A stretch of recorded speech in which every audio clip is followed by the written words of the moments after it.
El cisma que se dio entre la Iglesia Latina y la Iglesia Ortodoxa se dio por tres razones. Una razón política, la razón cultural y otra razón teológica. La razón política fue por la separación por la división del imperio en dos partes. Esta división provocó que poco a poco se diera un distanciamiento entre estas dos partes del imperio. Después, por razones culturales, se da en que poco a poco el imperio, que antes era bilingüe, donde se hablaba tanto griego como latino, poco a poco fue perdiendo el idioma latino, tanto que en el Oriente muchos de los líderes y muchas personas catedráticas fueron perdiendo el uso del latín y hablaban solo griego, tanto que muchas veces para leer documentos tenían que contratar a traductores. Después, por razones teológicas que tenía que ver con el credo apostólico o con el credo de la iglesia en ese entonces, y vamos a ver a qué tópicos fueron los que provocaron este cisma en cuanto a este credo. Antes de Nicea, las iglesias tenían credos locales, que estos credos diferían verbalmente, pero en esencia eran idénticos. Después del reconocimiento de la iglesia por el imperio en el siglo IV, se empezaron a regular todos estos credos. Entre esos credos estaban los credos bautismales, y el texto que se adoptó finalmente en el Segundo Concilio Ecuménico de Constantinopla en el año 381, se formó el credo de la Iglesia Católica. Los concilios que se dieron posteriores, el tercero y cuarto concilio de Éfeso, 431, y Calcedonia en el 451, prohibieron alteraciones y adiciones y decretaron que la comunión entre las iglesias locales dependería de la confesión de fe de este credo niceno-constantinoplano.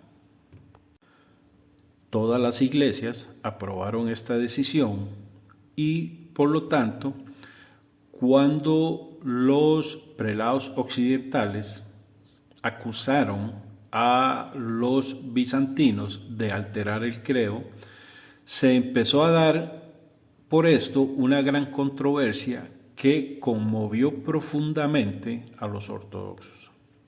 El punto de la discusión se centraba en dos palabras latinas: filio, que, es decir, el y del hijo. Esta discutida frase se refiere a la relación del Espíritu Santo con las otras dos personas de la Santísima Trinidad. Es decir, los obispos occidentales insistían en que el credo debería rezar de la siguiente manera: creo en el Espíritu Santo, que procede del Padre y del Hijo. Pero los cristianos orientales decían de la siguiente forma: creo en el Espíritu Santo, que procede del Padre. Entonces se empezó a dar esta discusión sobre quiénes tenían razón y quiénes no la tenían en esta disputa. Entonces los ortodoxos defendían de que su forma de recitar el credo era la correcta, porque este era el credo que fue aprobado en Constantinopla y fue el credo que aceptaron y firmaron tanto los obispos orientales y occidentales en los concilios que se dieron anteriormente. Entonces, este credo que decían los ortodoxos, decían ellos, es el que más se ajusta al Evangelio de San Juan en su capítulo 15 y en su versículo 16, que describe al Espíritu Santo y dice que procede del Padre. Los teólogos occidentales latinos decían que añadir "y del Hijo" no afectaba teológicamente el credo. Eso sí, no se ha podido determinar históricamente cuándo, cómo y dónde fue que se hizo esta añadidura "y del Hijo" dentro de este símbolo de fe. El Papa León III, que era Papa en Roma en el año 795 al 816, no quería que se iniciara una controversia en torno a esto, porque esto no contribuía al prestigio y a la progresión de la Iglesia latina. Entonces trató de frenar esto, ordenando que se grabase en placas de plata el credo original y que este credo fuera de un modo notable puesto en su catedral. Pero estos esfuerzos no produjeron los resultados permanentes que él quería, porque los emperadores occidentales prestaban apoyo a la adición, y en el año 1014 el Papa Benedicto VIII aprobó en Roma, en la coronación que se hizo del emperador Enrique II, la recitación del credo con ya esta añadidura. Entonces, a partir de ese momento, el credo con la cláusula filioque se convirtió y era aceptada dentro de la confesión de fe de los cristianos latinos. Muchos creen que la adición que se hizo o la alteración que se hizo de este credo ocurrió en algún momento entre el siglo VI y el siglo VII en España. Muchos creen probablemente que por equivocación se dio esta añadidura, porque la Iglesia española tenía pocos hombres que fueran doctos en aquellos siglos, y es muy probable que se introdujeran por primera vez esta cláusula filioque y que ellos creyeran utilizar la versión original, y fue aceptada poco a poco como la versión original, y se fue extendiendo esta creencia de que era original, pero no se notó que había una alteración del credo original. Entonces, la disputa se hizo más fuerte cuando los obispos carolingios eran obispos del lado de Francia. Entonces ellos empezaron a acusar que los ortodoxos suprimían lo que nunca había estado en el credo. Es decir, estos obispos carolingios creían que la filioque era original, y acusaban a los ortodoxos orientales de suprimir lo que ellos creían era el credo original. Entonces, podemos decir que en el siglo VI al siglo VII, el occidente y el oriente se aislaron todavía mucho más. En forma de recapitulación, se aislaron mucho más por las invasiones que se dieron de los bárbaros y los eslavos, que penetraron hasta la península balcánica, y en la provincia de Illyricum, que antiguamente era una provincia que servía de comunicación entre estos dos imperios, se convirtió más bien en una barrera entre Bizancio y el mundo latino, porque se empezó a dar en ella el surgimiento del Islam. Esto también se vio agravado cuando por las divisiones de estas dos mitades del imperio se empezaron a distanciar. Entonces los papas de Roma empezaron a poner más su mirada hacia los reyes y emperadores de Francia, de tal forma que el Papa de Roma una vez fue y coronó, el Papa León III fue y coronó a Carlos el Grande, el rey de los francos, como emperador. Entonces todo esto provocó cada vez que se diera un distanciamiento más entre la iglesia romana y la iglesia de Bizancio.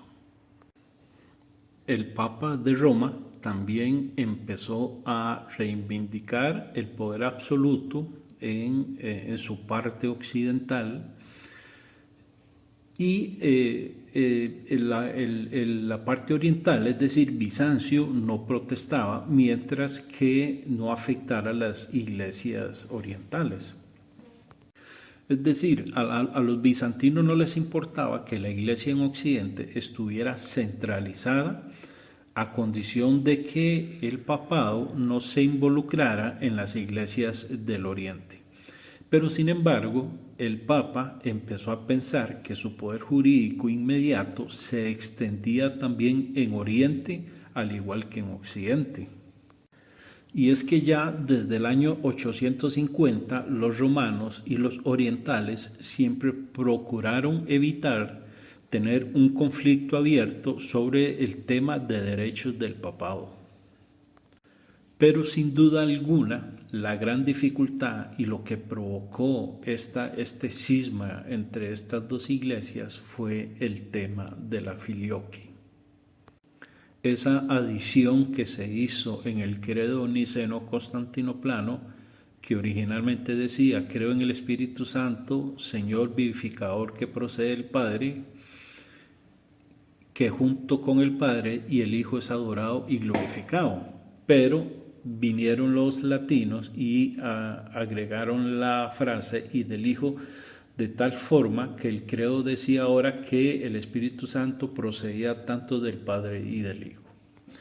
Entonces, esta adición la hicieron en contra de los demás cánones, de los demás concilios que habían establecido que no se podía hacer ninguna adición, a no ser que se hiciera un concilio ecuménico para aprobar adiciones a este credo.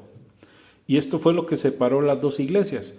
También podríamos agregar la diferencia que hubo en cuanto a los íconos, porque los papas romanos, la iglesia romana, siempre estuvo a favor del uso de íconos, de imágenes dentro de la iglesia, pero el Imperio Bizantino tuvo algunos obispos que algunos patriarcas que estuvieron en contra. Hubieron quienes estuvieron a favor y hubieron quienes estuvieran en contra del uso de los íconos. Y todo esto fue lo que se dio en el contexto para que se diera el cisma, hasta que un día de verano en el año 1054, en la tarde, cuando se estaba a punto de celebrar un oficio en la iglesia Santa Sofía o Santa Sabiduría en Constantinopla, el cardenal Humberto y otros dos legados del Papa entraron en este templo y se dirigieron al santuario. Ellos no venían a hacer ningún rezo, sino que lo que hicieron fue depositar una bula de excomunión sobre el altar mayor y se mancharon de nuevo. Al salir ellos por la puerta oeste de esta catedral, este cardenal Humberto sacudió el polvo de sus pies y dijo: que Dios lo vea y que Dios lo juzgue.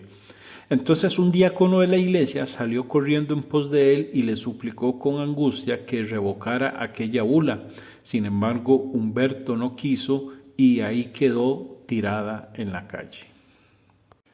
Este fue la culminación o el punto final o la parte por donde ya se reventó la cuerda de la división o el cisma entre las dos iglesias. Pero como hemos visto, esto ya venía desde antes por otros muchos aspectos. Este fue el punto final de la división, pero habían otros temas de fondo.